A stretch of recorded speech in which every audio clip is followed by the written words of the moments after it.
This is a special announcement. We are heading to RSA conference in San Francisco for our 11th years of coverage, April 28, May 1st. And as always, we're bringing you keynotes, conversations with organizers, speakers, industry leaders, plus the latest insights from the world of cybersecurity. And we'll reconnect with old friends, meet new ones, and of course, we want you and your company to join us. We have a few spots left for full sponsorship and our on-location briefings. You can book yours now at itspmagazine.com/RSAC. We're going. And you're coming with us.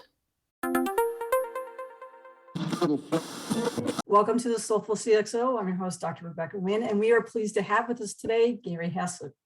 Gary has well over 25 years in information technology, security, leadership, risk management, and security risk governance, and supporting organizational goals and objectives. He's currently the CISO for SoftBank Investment Advisors. Previous roles include multiple CISO, CIO, Deputy Director of IT, and Privacy Officer roles for the U.S. Navy, both as active duty and as a federal government employee. He has co-authored books under his co-founded label, CISO Reference Guide. Additionally, he has numerous other writings such as CIO Review, CISO Online, LinkedIn, CyberWire, Forbes, Dark Reading, and numerous other places. Gary, welcome to the show. Thank you. I'm really happy to be here. Gary, for people who don't know your background, because you're one of the few people I've met who actually started out the education and doing cybersecurity. Yeah, I was in the U.S. Navy and worked in advanced electronics. My job title was a fire controlman. I worked on advanced weapon systems. And the way the Navy does it is they train you to where you learn the whole system. You could be in school 6, 8, 10 months at a time, learning new systems, electronics, heat exchangers, radar systems. I got fascinated with computers. And more, I got a chance to work on things and break things. So I just kind of look at it as I already had that need to get involved with computers before I joined the military. And then the military opened up that spigot and just turned it loose and just let me run with it. You've talked to this a couple of times, and you and I have talked separately about this. But in today's age, we have so many people who are virtual, and you don't always have everybody in the office. Keeping our staff engaged in constantly learning. You and I come from the school, the more you know you don't know, so teach me. You'd be amazed at how many free resources are out there, even from vendors. I look at my security stack, vendors I'm a customer of, and every time I look at a renewal, or every time I look at bringing in a new technology, not only am I looking at the technology and the professional services to install it, I'm always asking about training. I'm always asking about recurring training, to make sure that my staff, get a chance to actually work on these assets, learn the technology and get educated. I'm always talking with the company where I'm at, hey, what funding do I have for conferences, or what funding do I have for online training? I'm mentoring and working with my staff, one-on-ones, group meetings when we're together, new technologies, reading and discussing books. We'll look at different things out there, but the thing with this is that you want to spend time with them for their professional growth. Because when you have somebody on your team, they're not going to stay in one place. They're going to want to grow. They're going to want to learn new things, and you should encourage that. I'm always reading, working on things and doing stuff. And so I not only do I try to set the example, but I also encourage them as well. We put it in our goals that we have for the year. There's always at least one professional goal, that each of us will have where we're working on a specific or degree, or we're working to finish certain, classes that we're working on. I let them choose, though I do try to guide them depending on where they want to go, within their career path. No, because you mentioned certifications, and that's been a bugaboo of mine for a while now that so many of the certifications end up having tests out there. And I know you and I both are on ethics boards. How do you go about gauging people when you're interviewing people, putting out job descriptions out there, that you're really testing that the people really know the material and not that, let's face it, that they just went to some sort of cert farm out there? How do you recommend people weed out for that? Because that's being a real problem in the industry right now. Yeah, and it's funny you brought that up. Several peers have ranted about this. When you're hiring, you look beyond just the cert piece. You look at the whole person. I look at career progression, what roles they've been in, what jobs they've taken. I look at involvement in the community. Are they involved with different professional organizations? Are they taking as a leadership within those organizations and volunteering? What are they doing at home? What projects are you working on? You'd be surprised how many times, I find someone, okay, they may not have, the whole list of certs. They may only have a couple, but, they go ahead and they go to meetups and they go to DEF CON and they're volunteering and, at capture the flag events. And they got like 3 or 4 different projects that they're doing at home. And that's what I look for, is that passion. Sometimes I don't need the cert. So instead, what I need is the passion. And the reason is because we know cybersecurity as a career, you're in it for the long haul. It's a stressful job. It's a lot of hard work. You're continuously dealing with threats and with issues, not just within the security stack, but the IT stack and then the organization itself, the various technologies and the things that business is doing today. And cyber is so intertwined in business operations today. You've got to have people that love technology, find cybersecurity fascinating, enjoy the field, and willing to put up with how rough the job is. It does not get easier the more senior you get. It does get harder and more stressful. The reason why many of us have talked about self-care and everything, about yourself and for your teams. Certs to me are important because I look for the basics, but I also look beyond that. They may not have this, but they're doing other things and they interview well. And I really think that they're going to be a good fit for the team. Try to look at the whole person, when you interview them. Those are excellent points. I tell people you need to keep in mind when you have a performance-based exam versus a common-based knowledge exam, 2 different types of exam. Yep. And one thing I think is the thinking. If you don't have people who can write well, who can't communicate well, forget about it and anything else, unless they maybe want to be in a special area of our field. That really brings into tying into and how that builds into our cybersecurity resiliency as building teams. And I mean, you've written quite a bit about in your books, as well as in articles, about 5 core steps on building a cybersecurity resiliency team. That's really important as we go into, the next 3, 6, 9 months, and people looking at, do we really have a good cybersecurity resiliency going on? Do we really have a good roadmap? Can you walk us through that? Are we talking about like roadmap for building a program or what I do for building a team?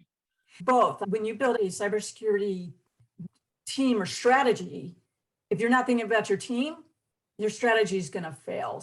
Honestly, it comes from experience. For me, I do a continuous assessment. Even when I do my first, kind of assessment, whether I'm using CIS or whether I'm using, NIST CSF, I'm looking for a baseline.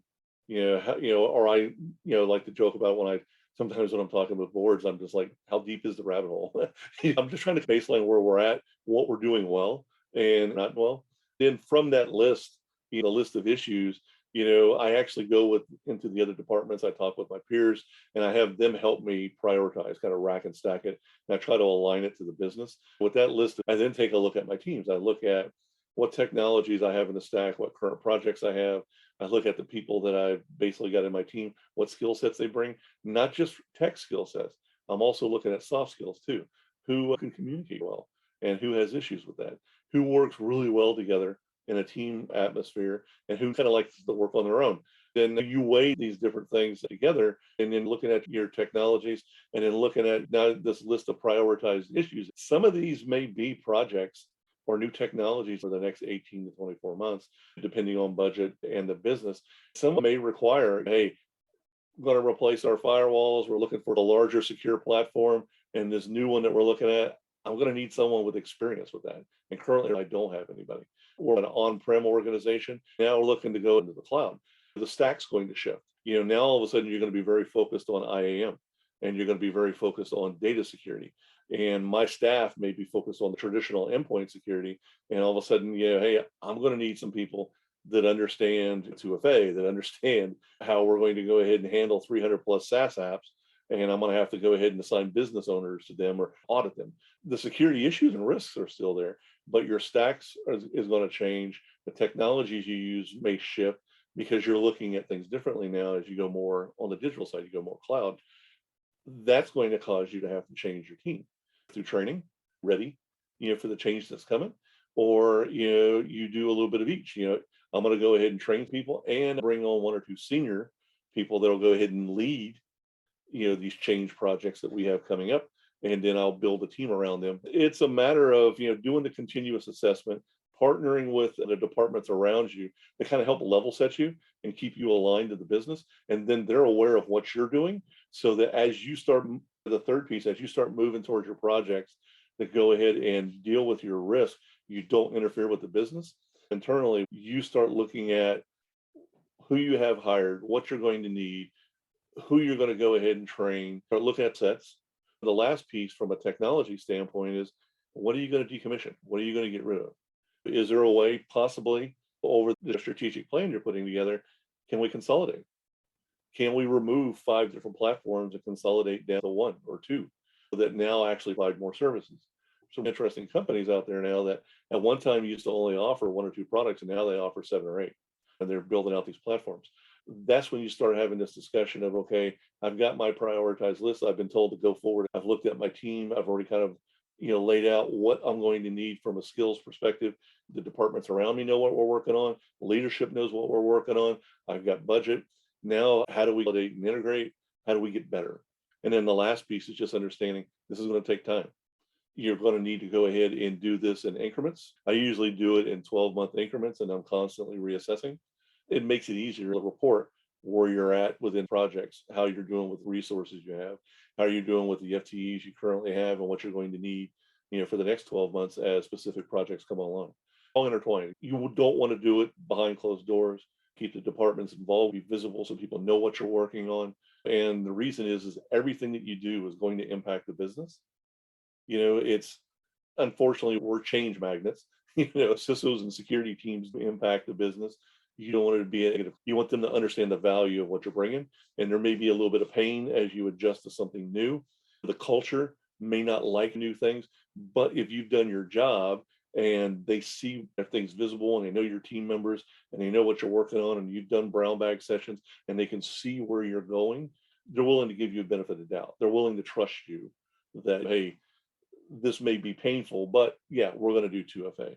This may be painful, but yeah, this new email platform actually does provide us better security. Those kind of steps, you got to get everybody involved, document, and you got to go ahead and as you're moving forward, you're continually assessing and you're always reviewing and managing your team to make sure not only do they have the technical resources, but they also have the skill sets and everything that they need to be successful.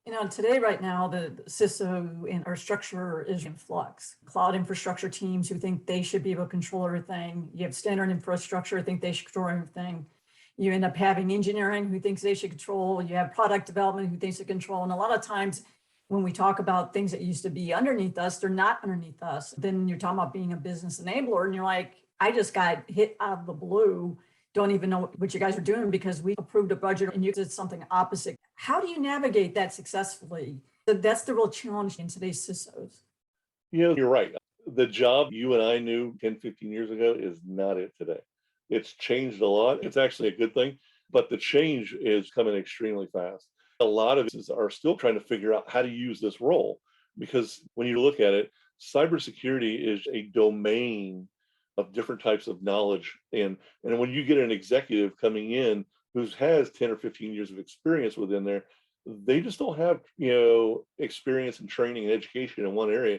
They have a broad breadth of knowledge. And a lot of times organizations aren't really sure how to use an executive with those types of skill sets.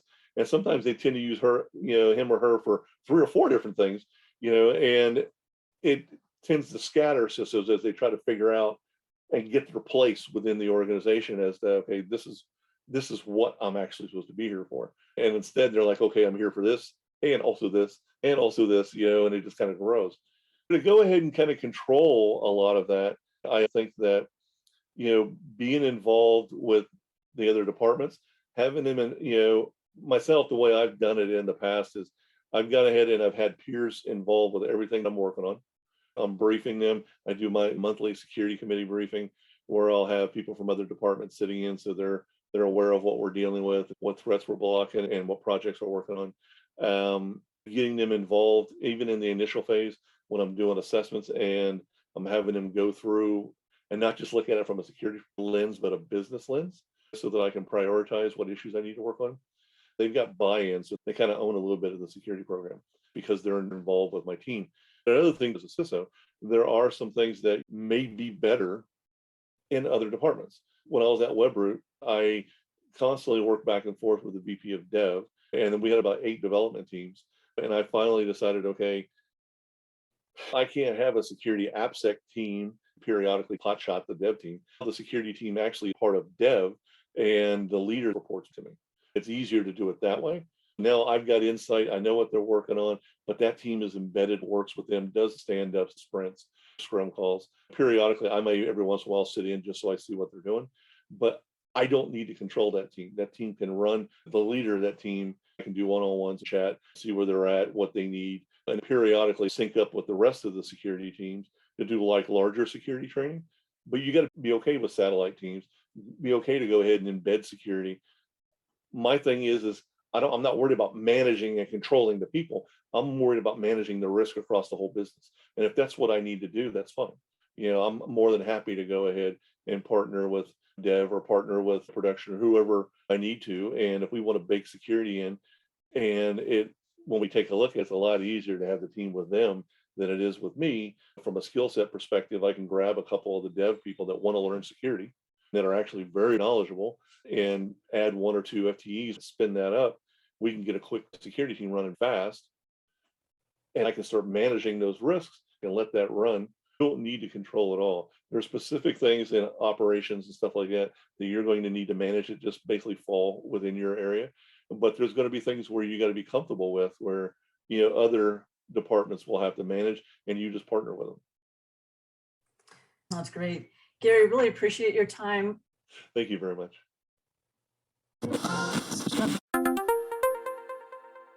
This is a special announcement. We are heading to RSA conference in San Francisco for our 11th years of coverage, April 28, May 1st. And as always, we're bringing you keynotes, conversations with organizers, speakers, industry leaders, plus the latest insights from the world of cybersecurity. And we'll reconnect with old friends, meet new ones, and of course, we want you and your company to join us. We have a few spots left for full sponsorship and our on-location briefings. You can book yours now at itspmagazine.com/RSAC. We're going. And you're coming with us.